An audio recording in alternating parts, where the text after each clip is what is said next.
கிறிஸ்துக்குள் பிரியமான தேவனுடைய பிள்ளைகளே, மறுபடியுமாக அவருடைய திரு சமூக தண்டையிலே அமர்ந்து அவருடைய வார்த்தைகளுக்காக காத்திருக்கக்கூடிய பெரும் பாக்கியத்தை இந்த நாளில் தேவன் நமக்கு பாராட்டியிருப்பதற்காக நான் தேவனை ஸ்தோத்திரிக்கின்றேன்.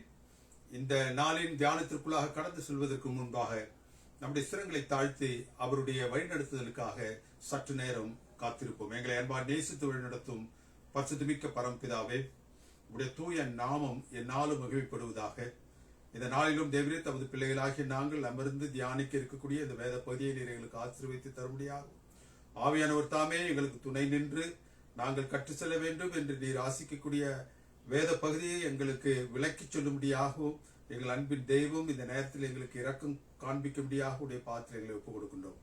எங்களை தாழ்த்துகிறோம், வெறுமையாக்கிறோம், உடைய பாதத்தில் படைக்கின்றோம். கிறிஸ்துவின் வழியாய் வேண்டுதல் செய்கின்றோம் எங்கள் அன்பின் பரிசுத்தமிக்க பரமபிதாவே, ஆமேன். கர்த்தராகிய இயேசு கிறிஸ்து இந்த பூலோகத்தில் தன்னுடைய நாட்களை கழித்த கடைசி பகுதி, அவரது மரணத்திற்கு பின்பான அனுபவங்கள், தேவனுக்கு பிரியமானவர்களே, மனுக்குலத்திற்கு ஒரு பெரிய நம்பிக்கையை ஊட்டும் வண்ணமாக அமைந்திருக்கின்றது. It's a life-changing experience. Spending few minutes pondering upon the last minutes of Jesus Christ. மூன்று முக்கியமான பாடங்களை இந்த அருமையான வேத பகுதியிலிருந்து என்னால் பார்க்க முடிந்தது.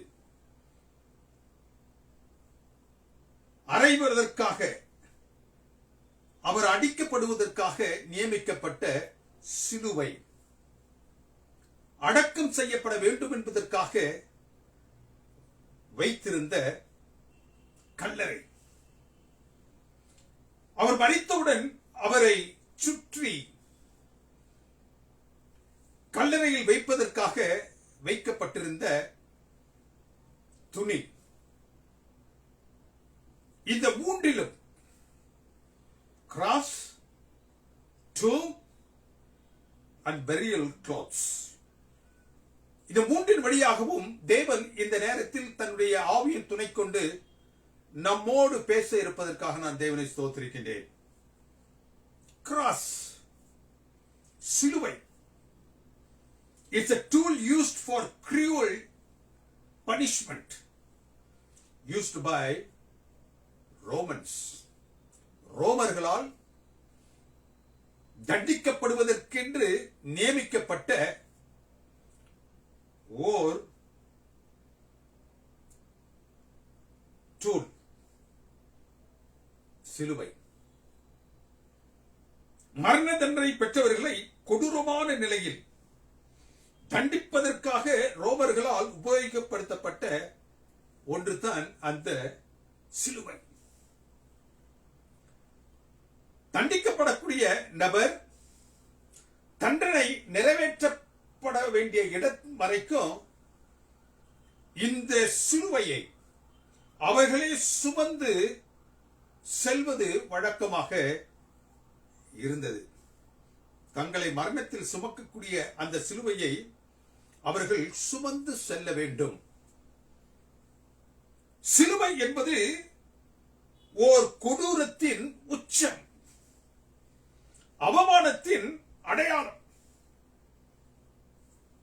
கடைசி மணி துளிகளில் படக்கூடிய பாடு. Romans considered crucifixion as an act of barbaric and shameful event.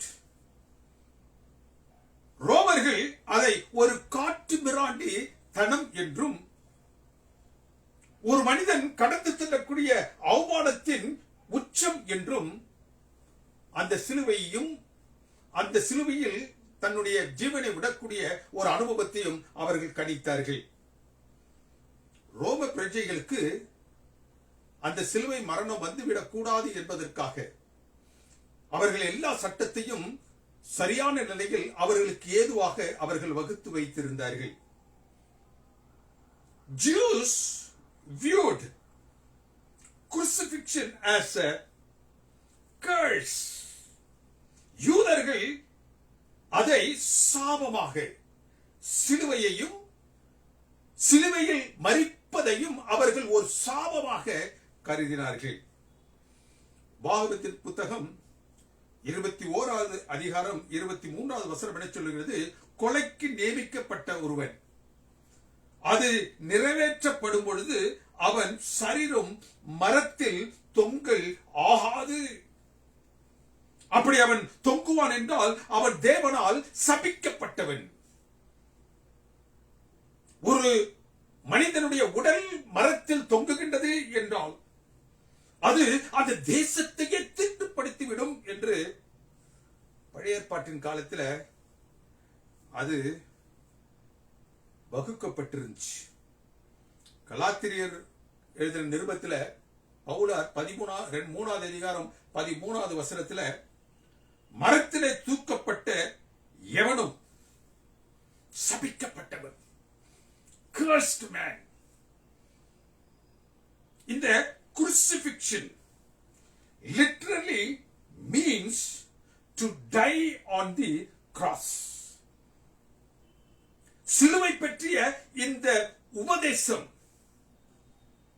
யூதர்களுக்கு ஒரு பைத்தியக்காரத்தனமாக இருந்தது. அதை அப்படி கருதினார்கள். சிலுவை மரணமும் அதற்காக உபயோகப்படுத்தப்படுகின்ற அந்த சிலுவையும் யூதர்களாலும் சரி, ரோமர்கள் என்றாலும் சரி, அதை அவர்கள் மோசமான ஒரு காரியமாக பார்த்தார்கள். பாவம் எவ்வளவு பெரியதோ, ஒரு பாவம் எவ்வளவு கொடியதோ, அதற்காக கொடுக்கப்படக்கூடிய தண்டனையும் கொடியதாக இருக்க வேண்டும். ஆகவே தான் இந்த சிலுவை, அதில் கொடுக்கப்பட போகின்ற தண்டனை, அந்த பாவத்தை போக்கவும், அதை போக்குவதற்காக எந்த தண்டனையை ஒரு பாவி பெற வேண்டுமோ அந்த பாவத்தில் இருந்து விடுவிக்கவும், அதே தண்டனையை விடுவிக்கக்கூடியவரும் பெற வேண்டும். ஒரு பாவியாக இருந்தாலும் சரி, தண்டனைக்குரியவனாக இருந்தாலும் சரி, அவன் தண்டனைக்காக சிலுவையில் ஏற்றப்படுவது எவ்வளவு அவசியமோ, அவனுக்காக நான் துணை நிற்கின்றேன் என்று எவன் ஒருவன் சொல்லுகின்றாரோ அவனும் அந்த சிலுவையில் தொங்க வேண்டும். கர்த்தராகிய இயேசு கிறிஸ்து அதை ஏற்றுக்கொண்டார். யோவானின் புத்தகம் 3வது அதிகாரம் 16வது வசனத்தில் மனிதன் கெட்டு போகாமல் நித்திய ஜீவனை அடையும்படிக்கு தம்முடைய குமாரனை அவர் தந்தருளினார். தேவன் தன் ஒரே பேரான குமாரனை தந்தருளி மனுக்குலத்தை ரட்சிப்பை கொடுக்க வேண்டும் என்பதற்காக பரலோகமும் தேவனும் தெரிந்து கொண்ட ஒரு டிவைஸோ அந்த சிலுவைதான். சாபமாகவும் கொடூரமாகவும் யூதர்களாலும் ரோமர்களாலும் பாவிக்கப்பட்ட அந்த சிலுவையை தான் பரலோகமோ ஒரு பாவத்திலிருந்து ஒரு மனிதனை வெளியில் கொண்டு வருவதற்கு, விடுவிப்பதற்கு அந்த சிலுவையைத்தான் அது தெரிந்து கொண்டது. Cross is an instrument of death, but Jesus transferred it to an instrument of life. ஒரு மனிதனை அவனுடைய உயிரை போக்குவதற்காக வைக்கப்பட்ட ஒன்றுதான் சிலுவை. எந்த ஒன்றை ஒரு மனிதனுடைய உயிரை எடுப்பதற்காக உபயோகப்படுத்தப்பட்டதோ அதையே கர்த்தராகிய இயேசு கிறிஸ்து தன்னுடைய அனுபவத்தில் என்ன செய்தாரு? அந்த சிலுவையை he made it as the instrument of life, ஜீவனை கொடுக்கக்கூடிய ஒன்றாக அந்த சிலுவையை அவர் தன்னுடைய மரணத்தின் மூலம் மாற்றினார். எந்த சிலுவை மரணத்தை நிறைவேற்றுவதற்கு உபயோகப்படுத்தப்பட்டதோ அந்த சிலுவையை தன் மரணத்தின் மூலம் ஜீவனுக்கு ஏதுவான ஒன்றாக அவர் மாற்றினார். ஒரு மனிதன் தன் பாவத்துக்காக தண்டனைக்காக தொங்கினால் அது சாபம். எப்பொழுது அந்த சிலுவை மரணம் ஒரு சாபமாக இருக்கோ, ஒரு மனிதன் தன்னுடைய தவறுக்காக பாவத்திற்காக அந்த மரத்தில் அவன் தொங்கினால் அது பாவம், அது சாபம். அதே சிலுவையில் நம் பாவங்களுக்காக அவர் தொங்கியதினால் அந்த சாபம் ஜீவனுக்கு எதுவாக என்ன செய்து மாற்றி அமைத்தது. அந்த சிலுவையில் இருந்து கிறிஸ்து தன்னுடைய ஜீவனை ஜீவாதார பலியாக கொடுத்ததால் பாவத்துக்கான அந்த கிரயம் செலுத்தப்படக்கூடிய இடமாக அதை அவர் மாற்றியதால், தேவனுக்கு பிரியமானவர்களே, அந்த சிலுவையின் மீதான பார்வை இப்பொழுது மாற்றப்பட்டு விட்டது. Cross means the ultimate debt has been paid. Ransom has been paid. சிலுவை சாபத்திற்கும் கொடூரத்திற்கும் ஒரு அடையாளமாக இருக்கக்கூடிய அந்த சிலுவையை தேவனுக்கு பிரியமான தேவனுடைய பிள்ளைகளே, கர்த்தராகிய இயேசு கிறிஸ்து பாவத்திற்காக செலுத்தப்பட வேண்டிய அந்த கிரயத்தை செலுத்துவதற்காக தெரிந்து கொண்டார். பாவம் அதற்கு இணையாக எதை கேட்டாலும், ஒருவேளை அந்த பாவம் தன்னுடைய ஜீவனை கேட்டாலும் அதை கொடுப்பதற்கு ஆயத்தமாக இருந்த கிறிஸ்து அந்த சிலுவையை அவர் தெரிந்து கொண்டார். ஒரு மனிதன் தன் குற்றத்திற்காக, ஒரு மனிதன் தான் செய்த பாவத்திற்காக அந்த சிலுவையில் தொங்கினான் என்றால் அது சாபம். மற்றவருக்காக ஒரு மனிதன் அந்த சிலுவையில் தொங்கி தன்னுடைய ஜீவனை கொடுக்கும்படியாக வந்தார் என்றால் அது பரலோகம் இப்பூலோக மனு மக்களுக்கு பாராட்டக்கூடிய ஆசீர்வாதம். That is the place.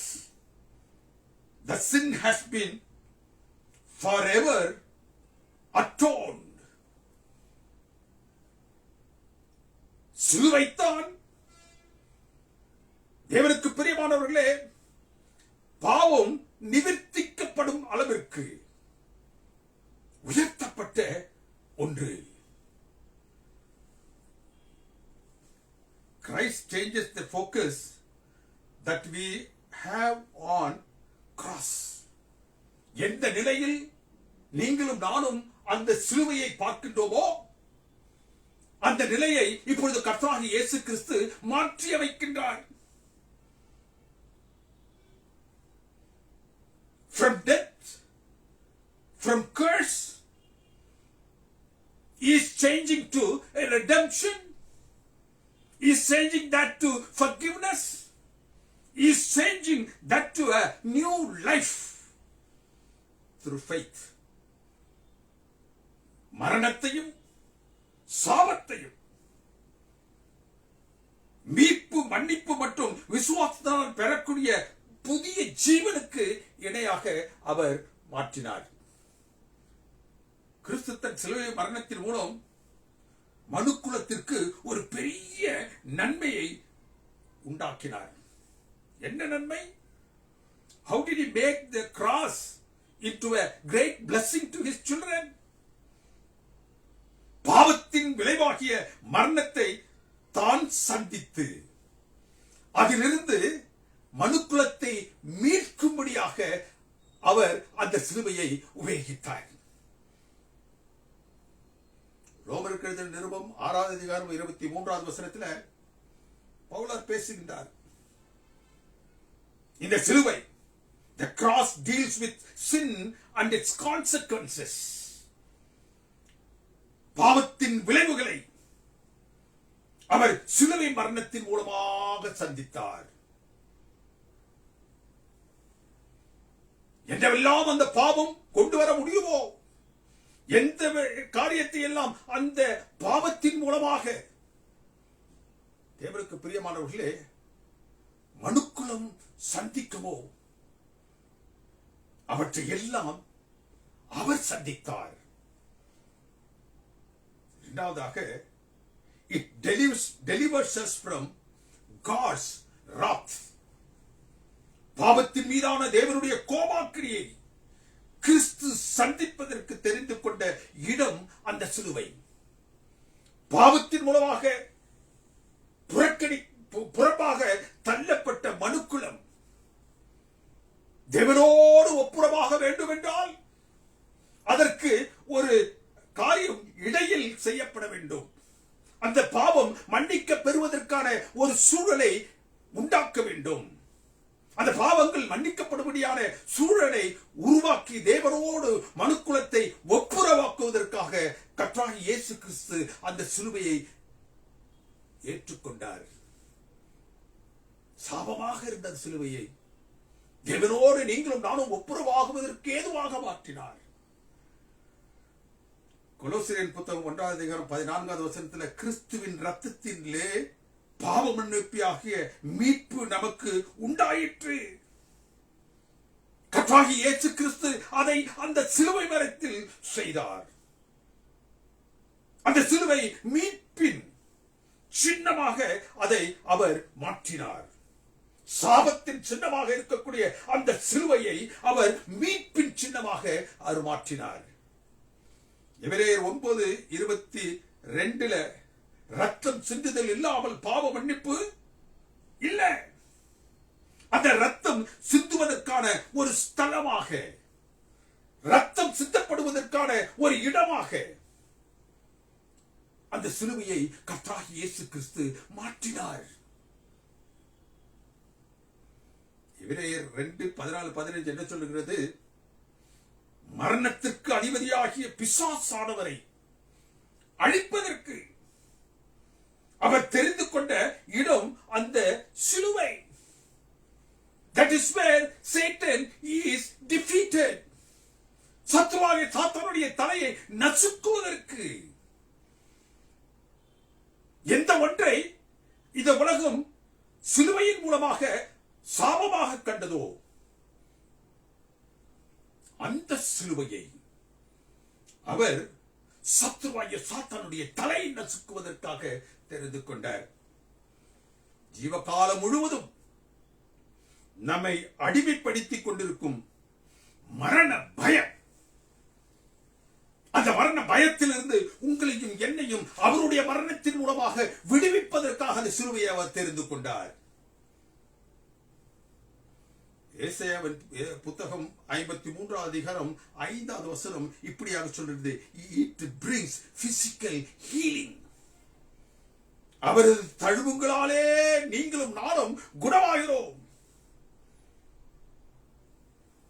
அந்த சிலுவையில் அவர் பட்ட, அவருக்கு கிடைத்த அந்த தழும்புகளாலே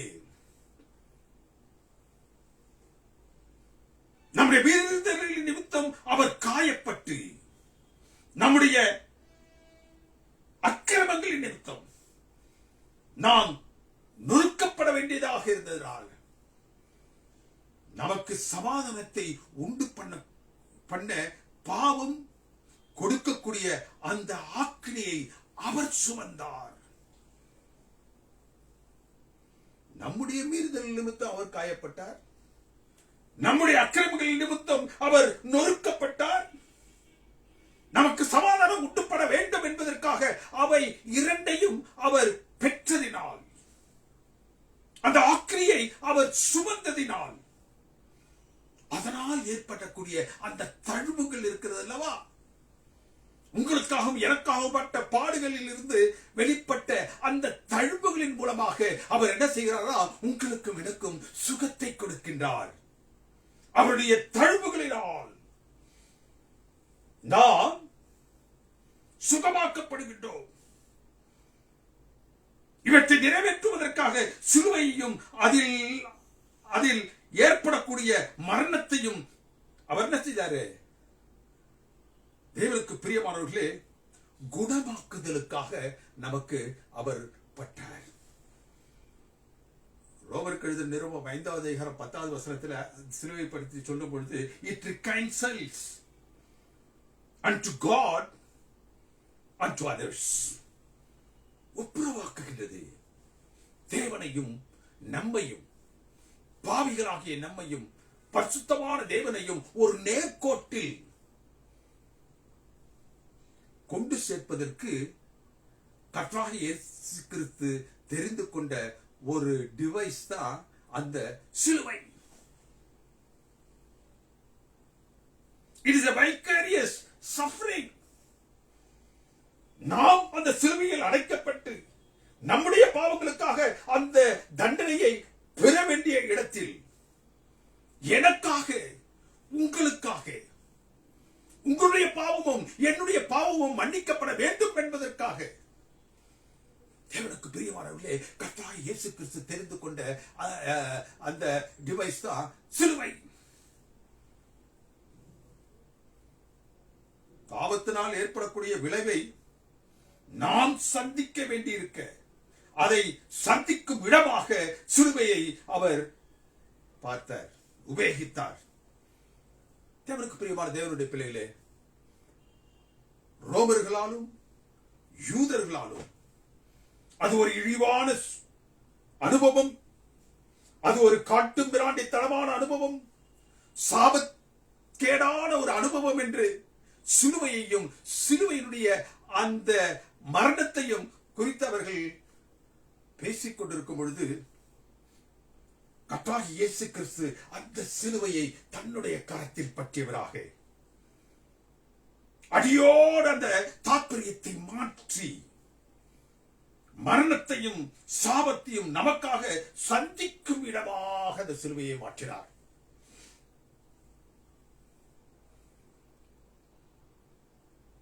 இரண்டாவது, கல்லறை. சாபக்கேடான அந்த சிலுவையை அவர் ஜீவனுக்கு ஏதுவான ஒரு அனுபவத்தை கொடுக்கும் நிலையாக அதை மாற்றினார். இரண்டாவது, அவரது கல்லறை.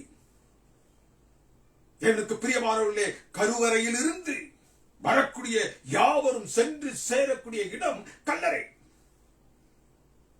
அது ஒரு சோகத்தின் சின்னம், வேதனையின் வெளிப்பாடு. ஒரு மனிதன் தான் சென்று சேர வேண்டும் என்று ஒரு நாளும் விரும்பாத ஒரு இடம் கல்லறை. It's a focal point of grief. இதுவே துயரத்தின் மைய புள்ளி.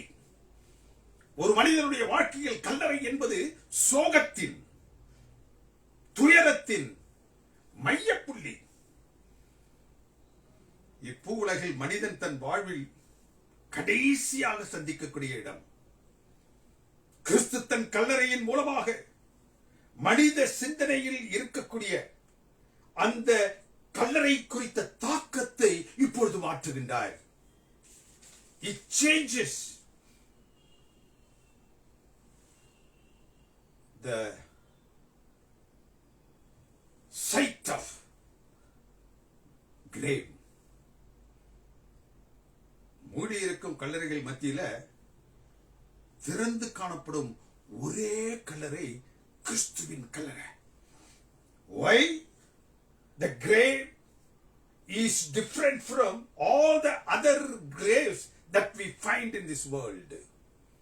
தொன்று தொட்டு யுகநெடுகிலும் லட்சோப லட்ச கல்லறைகளுக்கு மத்தியிலே கர்த்தராகிய இயேசு கிறிஸ்துவை வைத்த கல்லறை மாத்திரம் ஏன் பிரத்யேகமானது, ஏன் விசேஷமானது?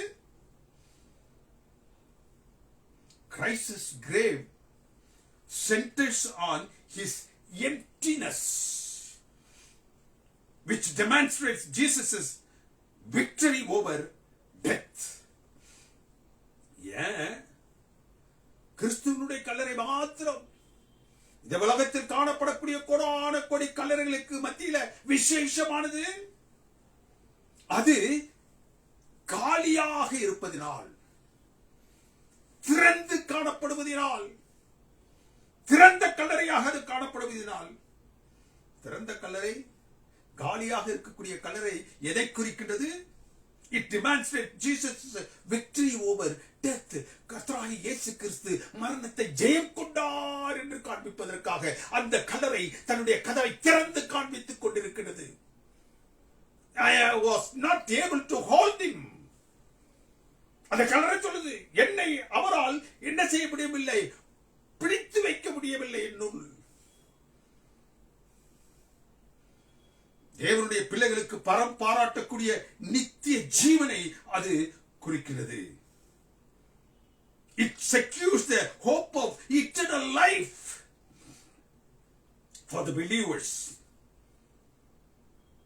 கிறிஸ்துவின் திறந்த நிலை கல்லறை மரணத்தின் மீதான அவரது வெற்றியை குறிக்கக்கூடியதாக இருக்கிறது. தேவனுக்கு பிரியமான தேவனுடைய பிள்ளைகளே, Christ's open grave, கர்த்தராகிய இயேசு கிறிஸ்துவினுடைய திறந்த கல்லறை எதை நமக்கு சொல்லுகின்றது? ஆழமான ஒரு தாக்கத்தை தேவனுடைய பிள்ளைகளுடைய மனதில் அது ஏற்படுத்துகின்றது. It's not a final resting place. It's a doorway to something else. எந்த ஒரு மனிதனும் அவன் சென்று சேரக்கூடிய கடைசி இடம் இல்லாது. அப்படி என்றால் அந்த கல்லறையின் அனுபவம் என்ன? It is the doorway to something else. இன்னொரு அடுத்து நடைபெற வேண்டிய ஒரு காரியத்திற்கான துவக்கம். சென்று சேரும் இடம் அல்லது கடந்து செல்லும் இடம். The doorway is to just pass by. It's a doorway to the blessed experience of resurrection. அந்த திறந்த கல்லறை எதை சொல்லுகின்றது? உயிர்த்தெழுதலின் அனுபவத்தை அது சொல்லுகின்றது. உயிர்த்தெழுதல் என்ற அனந்த பாக்கியமான நம்பிக்கைக்குள்ளாக எடுத்து செல்வது இந்த திறந்த கல்லறையினுடைய அனுபவம். It's a doorway concept. இந்த திறந்த நிலை கல்லறையே உயிர்த்தெழுதலின் நம்பிக்கையை உறுதி செய்யக்கூடிய ஒன்று. திறந்த நிலையில் இருக்கக்கூடிய கர்த்தராகிய இயேசு கிறிஸ்துவினுடைய கல்லறை உயிர்த்தெழுதலின் நம்பிக்கையை உங்களுக்கும் எனக்கும் உறுதி செய்யக்கூடிய ஒன்றாக இருக்கின்றது. திறந்த கல்லறை கிறிஸ்துவின் உயிர்த்தெழுதலை குறிக்கிறது. அதுவே கிறிஸ்துவில் மரிக்கக்கூடிய அவருடைய பிள்ளைகளுடைய உயிர்த்தெழுதலையும் அது குறிக்கின்றது. 1 கொரிந்தியர் 15:18 என்ன சொல்கிறது? கிறிஸ்து உயிர்த்தெழுந்தார் என்று பிரசங்கிக்கப்பட்டு இருக்கும் பொழுது, கிறிஸ்து உயிர்த்தெழுந்த இராவிட்டால் நம்முடைய நம்பிக்கை வீணாய் போயிருக்குமே. அவர் உயிர்த்தெழாவிட்டால் மரித்தோர் உயிர்த்தெழ மாட்டார்களே. மரித்தோர், அவருக்குள் மரித்தவர்கள் உயிர்த்தெழாவிட்டால் கிறிஸ்து உயிர்த்தெழவில்லையே. அந்த உயிர்த்தெழுதலை காட்டக்கூடிய ஒரு உன்னதமான அடையாளம் தான் இந்த திறந்த கல்லறை.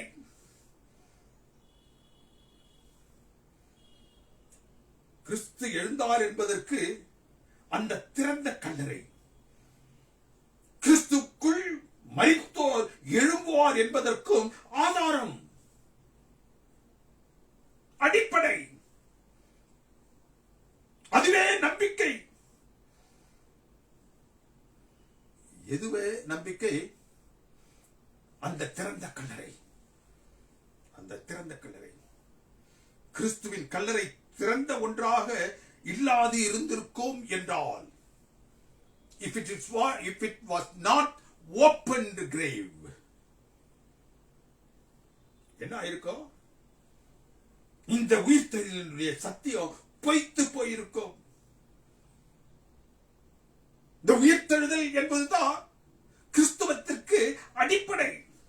It is the foundation of Christianity.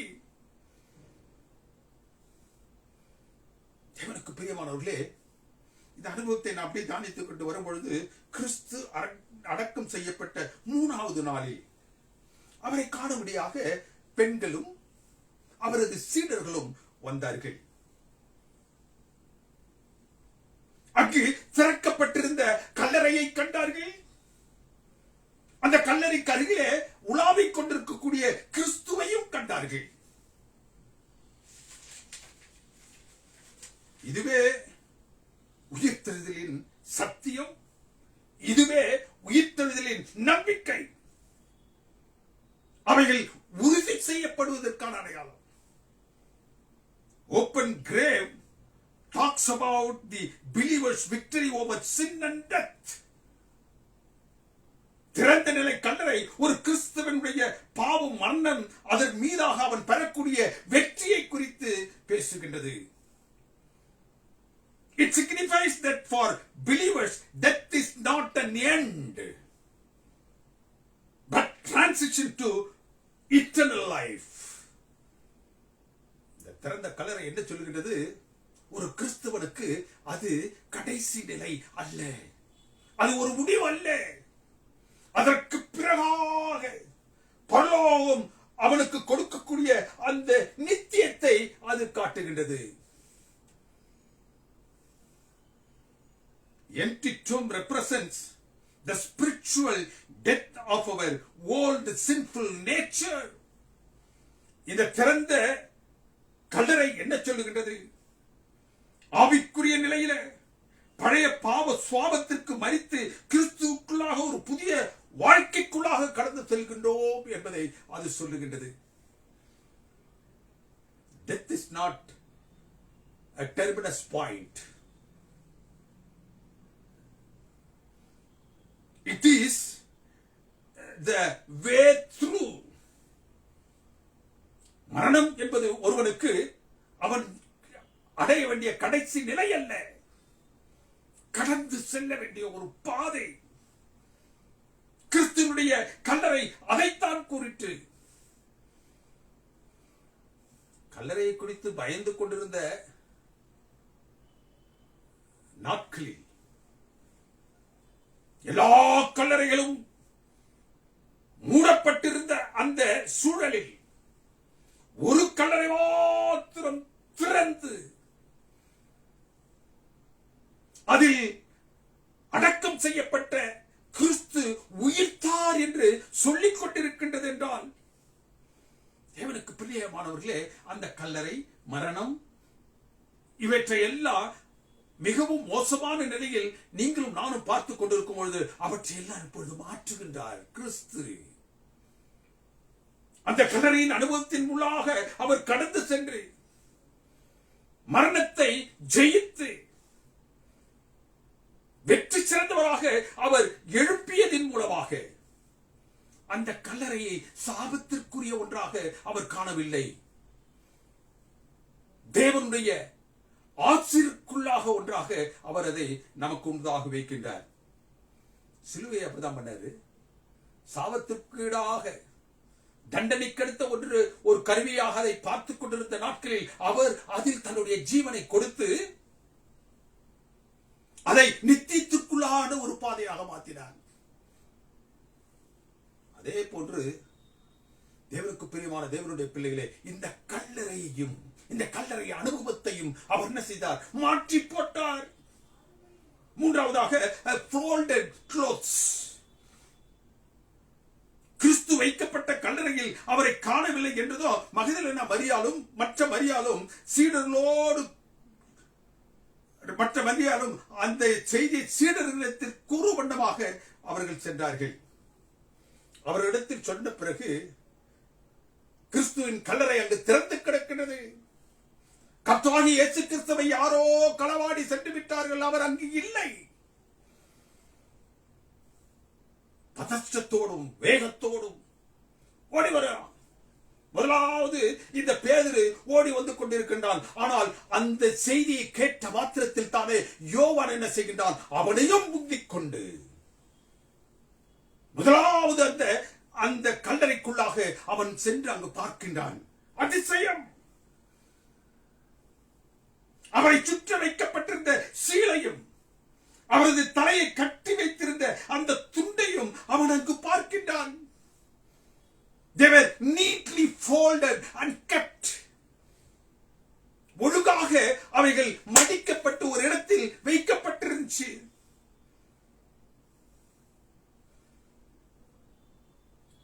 மரித்த உடலை அந்த நாட்களில் என்ன செய்வார்கள்?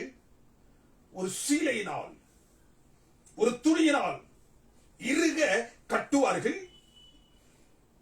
தலையை ஒரு துண்டினால் இன்னொரு பீஸ் ஆஃப் கிளாத்ல கட்டுவார்கள்.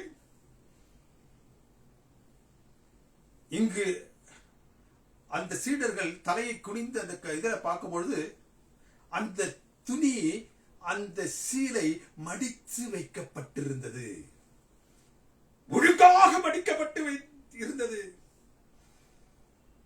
இந்த மடித்து வைக்கப்பட்ட துணிகள், அந்த சீலைகள் எதை சொல்லுகின்றது? Christ is risen. கிறிஸ்துவானவர் உயிர்த்தெழுந்தார். கிறிஸ்துவனுடைய சரீரத்தை கல்லறையில் வைத்து அவரது உடலை சீடர்கள் கல்லறையை உடைத்து திருடி சென்று விடக் கூடாது என்பதற்காக அந்த கல்லறையினுடைய முகப்பை பெரும் பாறையினால் மூடி வைத்திருந்தது அரசாங்கம். பலத்த பாதுகாப்பை அங்கு போடப்பட்டிருந்துச்சு. கிறிஸ்துவினுடைய உடலை அவர்கள் திருடிக் கொண்டு சென்று விடக் கூடாது என்பதற்கு. அவர் உயிர்த்தெழுதுவார் என்ற நம்பிக்கை அவர்களுக்கு இல்ல, ஆனால் அந்த உடல் திருடப்படும் என்று அவர்கள் நம்பினார்கள். ஆகவே அவருடைய சீரிய கண்காணிப்பு கீழாக அங்கு கர்த்தராகிய இயேசு கிறிஸ்துவினுடைய உடல் வைக்கப்பட்டிருந்துச்சு. சரீரத்தை காண சென்ற சீடர்கள் கல்லறையை உடைத்துக் கொண்டு செல்லவில்லை. திறந்திருந்த கல்லறையை அதற்குள்ளாக அவர்கள் பார்த்தார்கள்.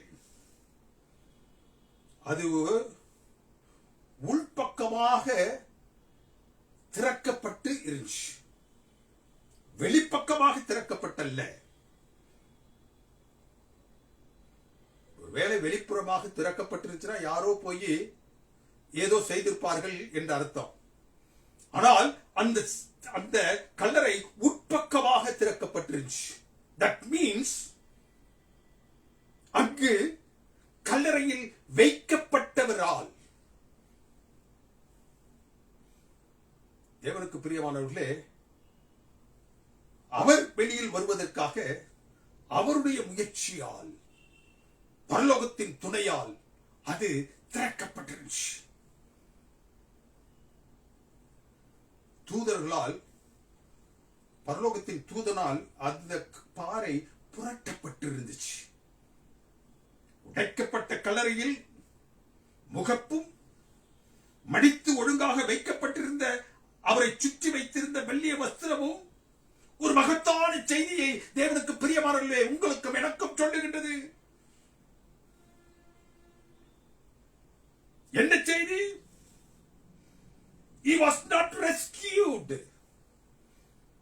He resurrected. என்ன செய்தியை அந்த அந்த மடித்து வைக்கப்பட்ட அந்த துணிகள் பேசுகின்றது? அவர் வெளியிலிருந்து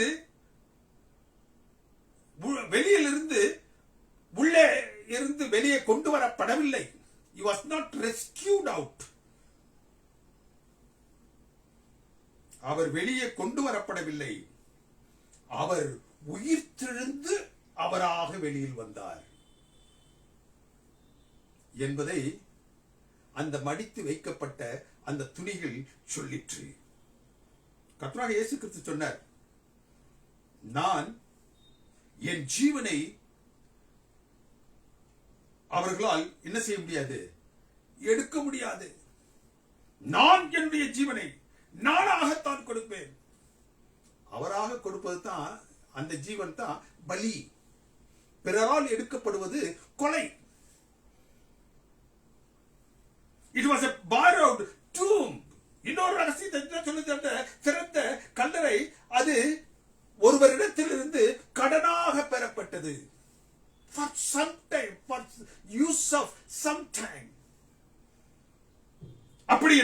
அது மறுபடியும் என்ன செய்யப்பட வேண்டும்? திருப்பி கொடுக்கப்பட வேண்டும். அது மறுபடியும் திருப்பி கொடுக்கப்பட வேண்டிய ஒன்று. The stone for temporary stay. இந்த கல்லறை அவர் சற்று நேரம் இருந்து செல்வதற்காக பெறப்பட்ட கல்லறை. அவரை யுக நெடுகிலும் மூடிக்கொண்டிருக்கக்கூடிய கல்லறை அல்ல. ஒழுங்காக மடித்து வைக்கப்பட்ட துணிகள் என்பது அவரே உயிர்த்து துணிகளை ஒழுங்குபடுத்தி உள்ளிருந்து திறந்த அவர் வெளியில் வருகின்றார் as a resurrected one. எந்த ஒரு உயிர்த்தெழுதலின் நம்பிக்கையில் அடக்கம் செய்யப்பட்டாரோ அதே நம்பிக்கையில் அவர் அவராகவே வெளியில் வந்தார். தேவனுக்கு பிரியமானவர்களே, 3ஆம் நாளில் உயிர்த்தெழுவேன் என்ற வல்லமையான வார்த்தையில் மடித்து முறையாக வைக்கப்பட்ட அந்த மெல்லிய வஸ்திரத்தின் மூலமாக தெரிந்தது.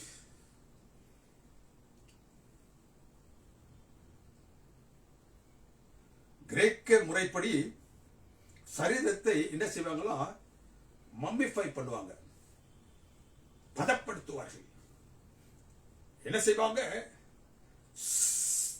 சீலையினால், லினன் துணியினால் டைட்டா கட்டுவாங்க. உடல் முழுவதும் தலையில் அந்த ஜாவையும் அந்த தலை வைத்து இறுக்கி கட்டுவார்கள். அநேக நேரங்களில் இந்த சீலைகளை அவர்கள் சரீரத்தின் மீதாக சுற்றும் பொழுது அவைகள் பிரிந்து வந்து விடக்கூடாது என்பதற்காக முடிச்சுகளை போடுவார்கள். பல இடங்களில் பசைகளினாலும் கூட என்ன செய்வார்கள்? ஒட்டுவார்கள். ஏனென்றால் அந்த சீலை அந்த உடலை விட்டு நழுவி வந்துவிடக் கூடாது என்பதற்காக. தேவனுக்கு பிரியமானவர்களே, ஒருவேளை அந்த சரீரம் வெளியே எடுக்கப்பட வேண்டும் என்றால் அது வெளியில் இருந்து ஒருவரால் உடைத்து பிரித்து எடுக்கப்பட வேண்டும். கல்லறையும் என்ன செய்யணும்? முகப்பை உடைத்து அந்த சீலையை, இவருக்கு பிரியமானவர்களே, அவர் சுத்தப்பட்டிருந்த அந்த சீலையை அவர்கள் என்ன செஞ்சிருக்கணும்? பிரித்திருக்கணும். ஆனால் இந்த வேதத்தின் பகுதி என்ன சொல்கின்றது? The wrapping cloth was unbroken. It was not torn. அவரை சுற்றி இருந்த அந்த சீலை கிழிக்கப்படவில்லை. ஆங்காங்கே அது கடினமாக இருந்த பகுதியில் உடைக்கப்படவில்லை. அது ஒழுங்காக மடித்து வைக்கப்பட்டிருந்துச்சு. அந்த துணிகளால் எவருமே கட்டப்படவில்லை என்று சொல்லும் வண்ணமாக அது நேர்த்தியாக மடித்து ஒரு மூலையில் வைக்கப்பட்டிருந்துச்சு. உபயோகப்படுத்தப்படாத ஒரு துணியை போன்றது காணப்பட்டது. It was as fresh as that. எவரையும் அந்த துணியில் அவர்கள் சுற்றியதான ஒரு அடையாளமும் இல்லாத நிலையிலே அந்த துணிகள் என்ன செஞ்சிச்சு? ஃப்ரெஷ்ஷா இருந்துச்சு. தேவனுக்கு பிரியமானவர்களே, as if it had not been used, it was folded and kept. உபயோகப்படுத்தப்படாத ஒன்றா போல அது ஒழுங்காக மடித்து வைக்கப்பட்டிருந்துச்சு. பாடுகளின் வழியே வேதனையிலே கடந்து மரித்து அடக்கம் செய்யப்பட்ட கிறிஸ்துவின் உயிர்த்தெழுதல் அங்கு மடித்து வைக்கப்பட்ட துணியின் மூலமாக என்ன சொல்லிற்று? அவர் கடந்து வந்த வேதனையை பேசுகின்றது. As if he has not gone through the pain. இந்த மடிக்கப்பட்ட அந்த துணிகள், சீலை என்ன சொல்லுகின்றது?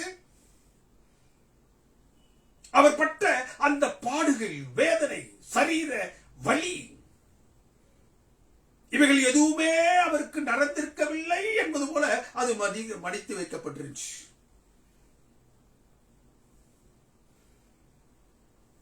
நேபுகாத்நேச்சர் என்ன செஞ்சா,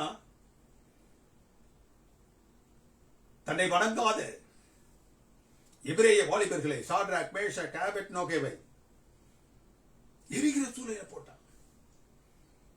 இரண்டாவது தருணம் அவர்களுக்கு கொடுக்கப்பட்ட பிறகும் அவர்கள் அவருக்கு கீழ்ப்படியவில்லை என்று சொன்ன மாத்திரத்தில் தானே அவன் நினைச்சா, இவங்க சாதாரண ஆள் அல்ல, இவர்களை கடினமாக என்ன செய்ய வேண்டும், தண்டிக்க வேண்டும். அவர்கள் எரிந்து பஸ்பமாகும் அளவிற்கு அந்த நிலைக்கு என்ன செய்ய, அந்த சூளையை 7 முறை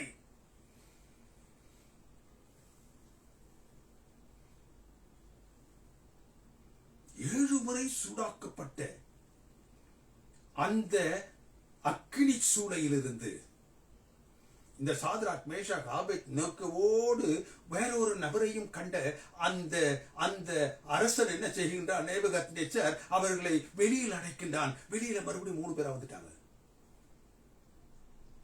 அந்த 3 பேரை மோந்து பார்க்கிறான். முடி கூட என்ன செய்யல, எரியல. அவனுடைய வஸ்திரங்கள் ஒன்றும் என்ன செய்யல. ஒரு தீக்குள்ளாக ஒரு மனிதன் சென்று வெளியில் வரக்கூடிய நிலையில் எதுவும் இல்லை. ஆனால் அவர்கள் கொண்டு சென்று போட்டவர்கள் அந்த தீயினுடைய ஆக்ரோஷத்தினால் மரித்து போனார்கள். As if they had not been through the fiery furnace, they came out.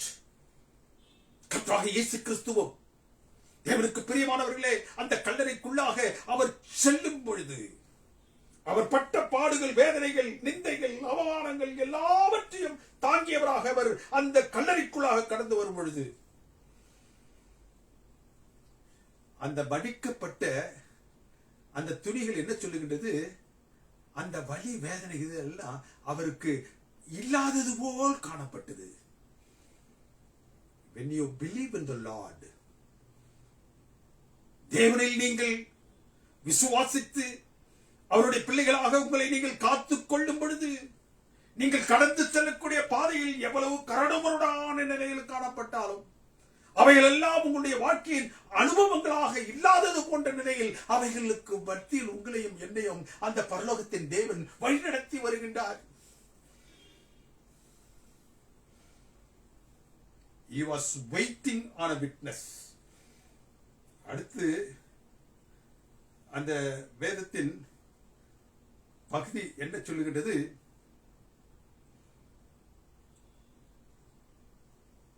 மரித்து வைக்கப்பட்ட துணிகள். இன்னொரு சத்தியத்தை சொல்லுது. என்ன சத்தியம்? folded napkin, மடித்து வைக்கப்பட்ட அந்த துணிகள். It is a signal to a servant that the Lord will come back. மடித்து வைக்கப்பட்ட அந்த துணிகள் என்ன சொல்லுகிறதா, யூத பாரம்பரியத்தில் ஒரு எஜமானன் அவன் புசித்து அந்த மேஜையிலிருந்து எழும்பும் பொழுது அவன் கை துடைக்கும்படியாக வைக்கப்பட்டிருக்கக்கூடிய அந்த துணி வைக்கப்பட்டிருக்கும் என்றால், மடித்த நிலையில் வைக்கப்பட்டிருக்கும் என்றால் அவன் மறுபடியும் வருவான் என்று ஒரு அர்த்தம். அவைகள் துடைக்கப்பட்டு கசங்கி ஒரு இடத்தில் இருக்கிறது என்றால் he is done, அவன் புசித்து முடித்து விட்டான் என்பதை கூறுவது. தேவனுக்கு பிரியமான தேவனுடைய பிள்ளைகளே, அந்த மடித்து வைக்கப்பட்ட அந்த துணிகள், கல்லறையில் மடித்து வைக்கப்பட்ட அந்த துணிகள் எதை சொல்லுகின்றது? கர்த்தராகிய இயேசு கிறிஸ்து மறுபடியும் வருவார் ஜீவனோடு, ராஜாதி ராஜாவாக, கர்த்தாதி கர்த்தராக, தேவாதி தேவனாக அவர் மறுபடியும் வருவார் என்பதை அதை குறிக்கின்றது. மத்தேயுவின் புத்தகம் 28வது அதிகாரம் 1வது வசனம் எப்படி துவங்குகிறது என்றால், வாரத்தின் முதலாம் நாள் விடிந்து வருகையில், when it was dawning, விடிந்து வரக்கூடிய நிலையில, ஒருவேளை அது 4-5 மணி இருக்கலாம், அந்த இருள் நீங்கி வெளிச்சம் வெளியில் வரக்கூடிய நிலை. மகதலேனா மரியாளோ மற்ற மரியாளும் கல்லறைக்கு அவர்கள் வந்தார்கள். அவர்கள் எவ்வளவு நேரத்தில் விடிவதற்கு முன் வந்தார்கள் என்பது தெரியவில்லை. அவர்கள் எப்பொழுது வந்தார்கள் என்ற அந்த மணிக்கணக்கை வேதம் நமக்கு சொல்லவில்லை. என்ன சொல்லுகிறது? விடிந்து கொண்டு இருக்கும் பொழுது. ஒருவேளை 3 மணியா 4 மணியா இருக்கலாம், 5 மணியாக இருக்கலாம். இவர்கள் வருவதற்கு முன்பாக இந்த மடித்து வைக்கப்பட்ட அந்த துணிகள் என்ன சொல்லுகிறது? கர்த்தராகிய இயேசு கிறிஸ்து எழுப்பிவிட்டார். எப்படி லாபகமாக அந்த துணிகளை அவர் தன்னுடைய சரீரத்திலிருந்து பிரிக்க முடியுமோ அவற்றை அவர் பிடித்தார். உடைக்கவில்லை, கிழிக்கவில்லை. அவைகள் கிழித்து போகாத வண்ணம் லாபகமாக கழற்றி எடுத்து அவற்றை மடித்துக் கொண்டிருந்தார். He took time to do that. Why he had taken time to do that? He was waiting on somebody to come and witness. யாராவது வருவார்கள், தங்களை பார்ப்பார்கள், தன்னையும் தான் உயிர்த்தெழுந்ததையும் காண்பார்கள் என்பதற்கு அடையாளமாக அந்த மடித்த துணிகளை அங்கு அவர் வைத்தார். He was waiting on somebody to come and witness his resurrection. அவருடைய உயிர்த்தெழுதலை யாராவது ஒருவர் காண வேண்டும். அவர் உயிர்த்தெழுதலை யாராவது ஒருவர் கண்டால் தான் அது ஒரு நிஜமான நிகழ்வு என்பதை இந்த உலகம் தெரிந்து கொள்ளும் என்பதற்காக. To proclaim his resurrection. அவர் உயிர்த்தெழுதலின் சத்தியத்தை எடுத்துச் செல்ல தங்கள் கண்களால் கண்டு அதற்கு சாட்சியாக நிற்கக்கூடியவர்களை அவர் அந்த நேரத்தில் எதிர்பார்த்தார். And that's why he was waiting. He was delaying. அவரது உயிர்த்தெழுதலின் சத்தியத்தை எடுத்துச் செல்ல தங்கள் கண்களுக்கு முன்பதாக ஒரு சாட்சி இருக்க வேண்டும் என்பதற்காக உயிர்த்தெழுந்த கிறிஸ்து தூதனால் புரட்டப்பட்ட அந்த கல்லறையை தாண்டி வெளியில் வந்து உலாவிக் கொண்டிருந்தார். He was just walking by. உலாவிக் கொண்டிருந்தார். உயிர்த்தெழுந்தார்.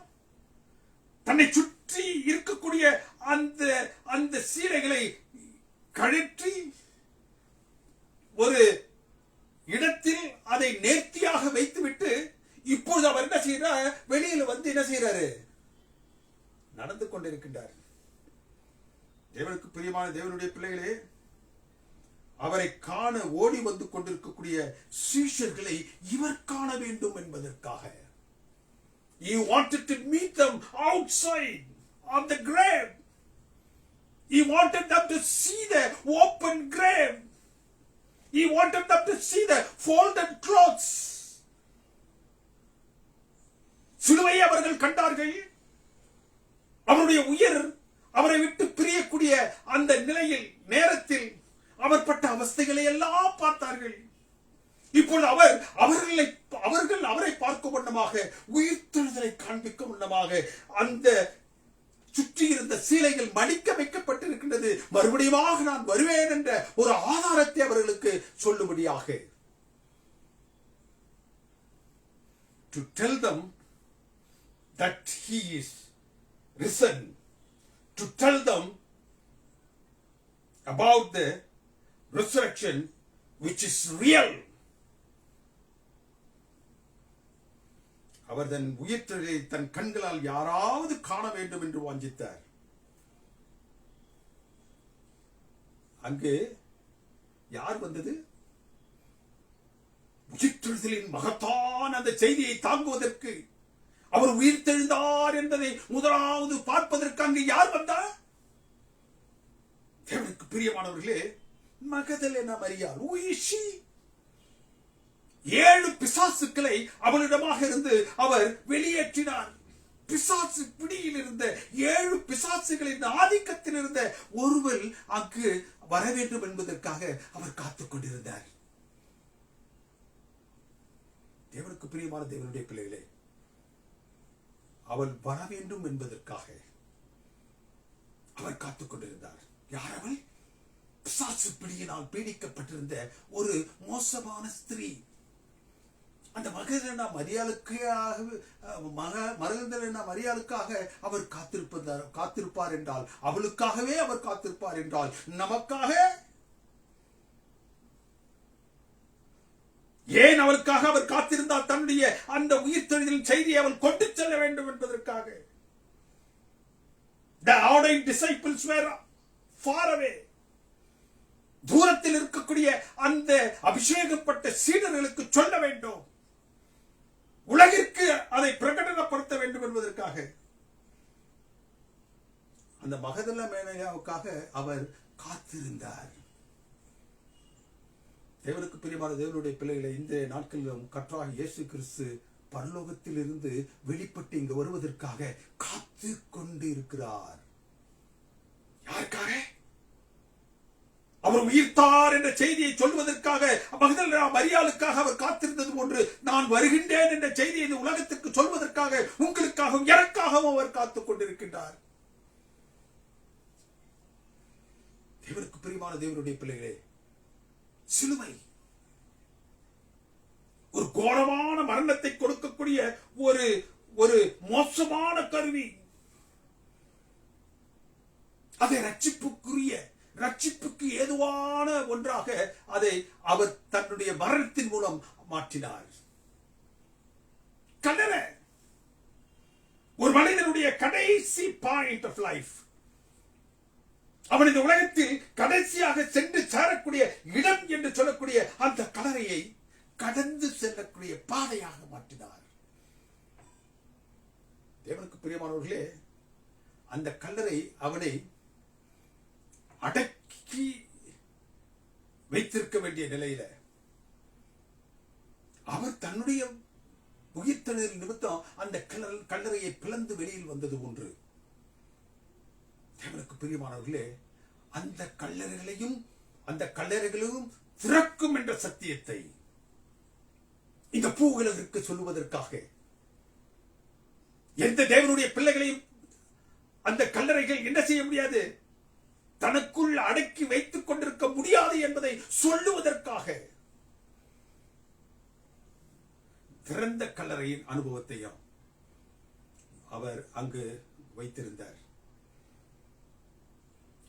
அந்த தன்னை சுற்றி சரீரத்தை சுற்றி மறைத்துக் கொண்டிருந்த அந்த சீலைகளை மடித்து ஒழுங்காக ஒரு இடத்தில் வைப்பதன் மூலமாக நான் மறுபடியும் வருவேன், ராஜாதி ராஜாவாக வருவேன், தேவாதி தேவனாக வருவேன், கர்த்தாதி கர்த்தராக வருவேன், எண்ணற்ற தூதர் படைகளோடு நான் வருவேன் என்பதை சொல்வதற்காக. தேவனுக்கு பிரியமான தேவனுடைய பிள்ளைகளே, அந்த சரீரத்தில் மூடிக்கொண்டிருந்த சீலையை மடித்து வைத்தார்.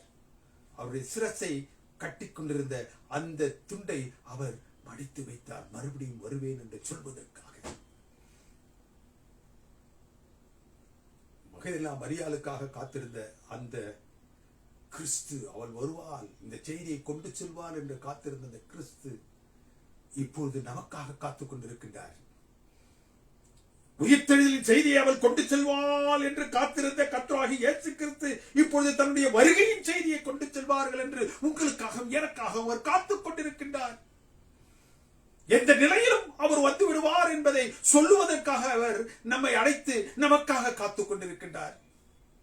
யார் அவர் சேர்ந்து அந்த சுவிசேஷ பணியை, அந்த செய்தியை கொண்டு செல்லக்கூடிய அந்த மகத்துவமான பணியை நாம் செய்கின்றேன் என்று தங்களை ஒப்புக் கொடுக்க போகின்றோம்.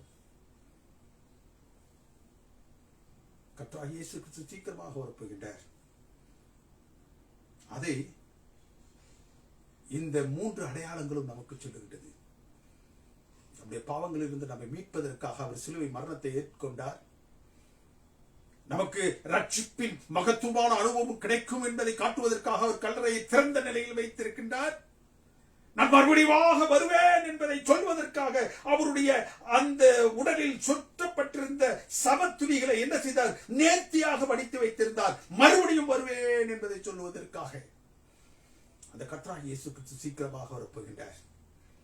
அவர் வரும் அந்த நாளிலே இதோ இவருக்காக காத்திருந்தோம், இவருடைய ரட்சிப்பிலே களி கூறும் என்று சொல்லக்கூடிய கூட்டத்தாரோட நீங்களும் நானும் காணப்பட உங்களையும் என்னையும் அவர் சமூகத்தில் வருவதற்காக அவர் காத்துக் கொண்டிருக்கின்றார். வருவோம் என்பதற்காக காத்துக் கொண்டிருக்கின்றார்.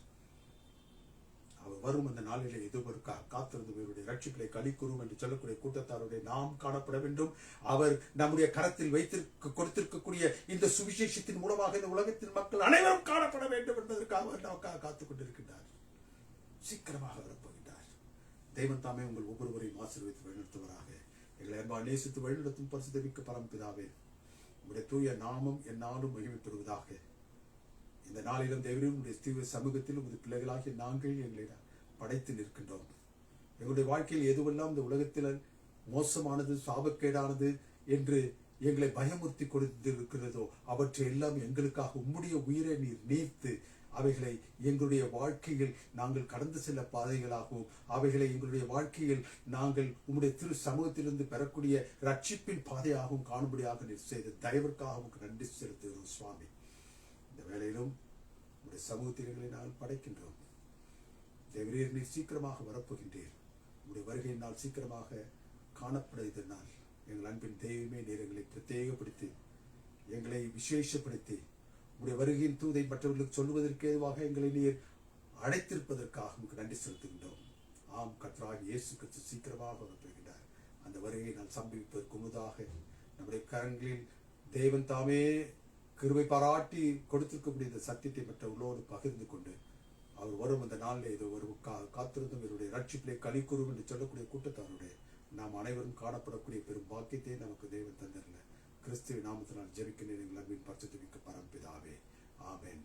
நம்முடைய கர்த்தராகிய இயேசு கிறிஸ்துவின் கிருபையும் பிதாவுடைய அன்பும் பரிசுத்த ஆவியானவருடைய அன்யோன்யம் சிநேகமும் நாம் அனைவரோடு விசேஷமாக இந்த நாளின் செய்தியை ஆங்காங்கு பல்வேறு இடங்களிலிருந்து இணையத்தின் மூலமாக கேட்டுக்கொண்டிருக்கக்கூடிய பிள்ளைகள் ஒவ்வொருவரோடும் இன்னும் சதா காலங்களில் இருப்பதாக.